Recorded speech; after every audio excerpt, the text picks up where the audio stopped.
Here's how I got over 90,000 YouTube subscribers using Performance Max campaigns, and each subscriber only cost me between 5 cents up until $1.80 per subscriber. And I'm going to explain how I kind of set it up, not exactly step by step, because I do have a tutorial in our school program for ads for ROAS. If you go into that one and you just understand how we set up PMax properly, go watch that and then come back here and you'll learn how I actually set it up for YouTube. So if we go back over the campaigns, you can see the evidence of how this has kind of worked, and you can see that I've launched it in multiple countries. So we'll skip the engagement because that's for another video, but if we scroll down, we can see we've got PMax for USA, UK, UAE, Sweden, etc., Pakistan, India, and things like that, right? And you can see the cost per conversion. So we've got the conversions and the cost per conversion, you know, $1.29 to 9 cents, 6 cents. What I found is countries like Pakistan and things like that are much cheaper to get a subscriber, but of course the quality is going to be lower, and majority of those subscribers will never turn into a potential sale of yours. Whereas if you go to the US and the UK, potentially there's a lot of these as business owners who are actually wanting services, and I have upsold a few of these into a few $1,000 retainers and things like that. Now, if you're actually looking to make sales, of course, only do it in the countries where your ideal customers are. That said, let's get into how to actually set this up properly. As you can see on my YouTube channel, I cover a lot of videos on Google Ads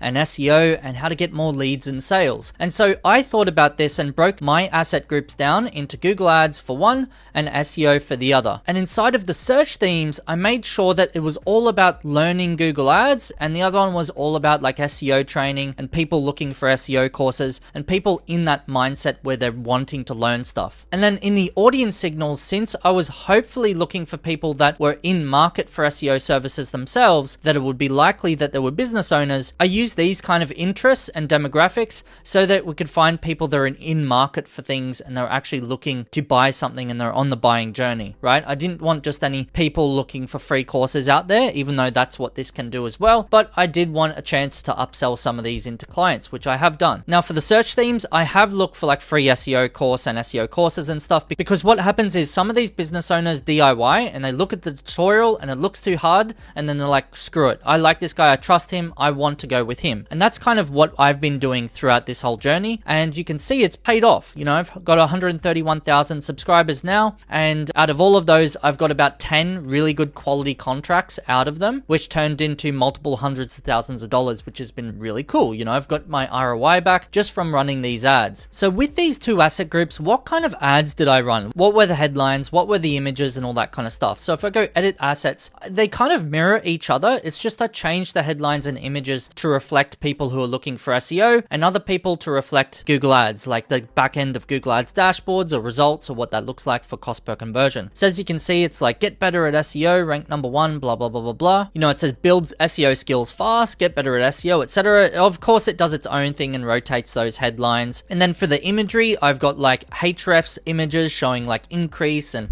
statistics and things like that, images we've created in-house. And if you keep scrolling down, you can see some of the images I've used here. And then I usually rotate between some of my videos, right? So I've got some of my YouTube videos that I show people and I rotate between them. And these have served me really well. As you can see, my cost per subscriber is really, really low. And what I do for the actual final URL is I send them to my actual YouTube channel. Okay, that's it. And so in the back end with the actual settings of the PMax, you're meant to make sure in the actual settings here that full URL is turned off. You don't want Google Ads to actually branch out to every other channel or video on YouTube. You just want your ads to send people directly to your actual YouTube channel itself. Okay, so make sure all of this is turned off because you don't want that turned on in your settings if you're going to pull this off properly. So there are pros and cons to running these kind of campaigns, right? They're not going to get you sales straight away, but there are more benefits than cons in my opinion. Now, you won't get direct front end return on investment right away, as I said, because some of these may turn into deals depending on how good your videos are, and many of them won't turn into deals, right? So I've found that I've got a YouTube plaque, like I've actually won one of those plaques because I've got over 100,000 YouTube subscribers. So this number here has acted as clout for me and social proof. So when I get on calls with prospects and leads, they actually check out my YouTube and they say, wow, this guy's got over 230,000 subs and like congratulate me on it and stuff. And it helps with the sales cycle and the sales process a bit. Now, the cons to this is, of course, you're going to attract a lot of people who aren't your intentional buyers, and maybe you'll attract bots and things like that will never watch your videos. And then you might see your organic YouTube actually decline, which I did for the first 6 months. Now, I ran it for about 3 months straight, and then I turned all the YouTube ads off because I just wanted to get more organics. And then what I found is I lost like 3,000 subscribers, 2,000 subscribers. And if we go into the back end, I'll show you. So as you can see, when I turned it off, you can see this trend line where I was getting like 300 subscribers, 200, 300 a day, 500 nearly. And then I turned the ads off and it was a big drop off. And you can see I was losing like 10 a day, 20 a day, 30 a day, 0, blah, blah, blah, blah, blah. And then eventually over the months, you can see these months, right? It's probably more close to 1, 2, 3, 4, 5. And you know, over the 5 months, you can see that I'm starting to get new subscribers because I'm posting like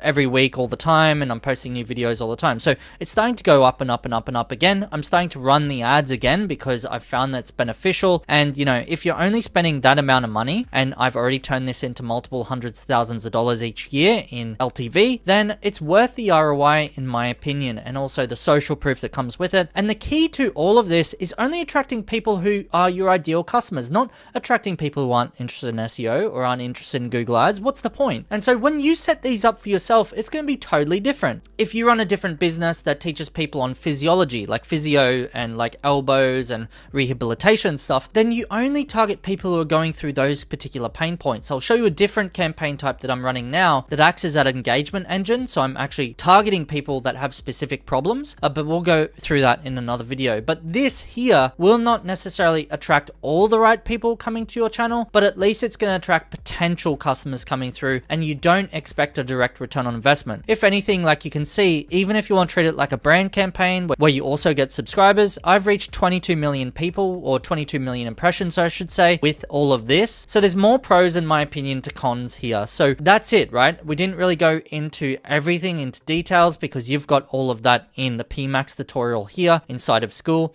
I hope that was helpful. So if you've got any questions, leave them below. I'm more than happy to answer, and I'll see you in the next video. Cheers.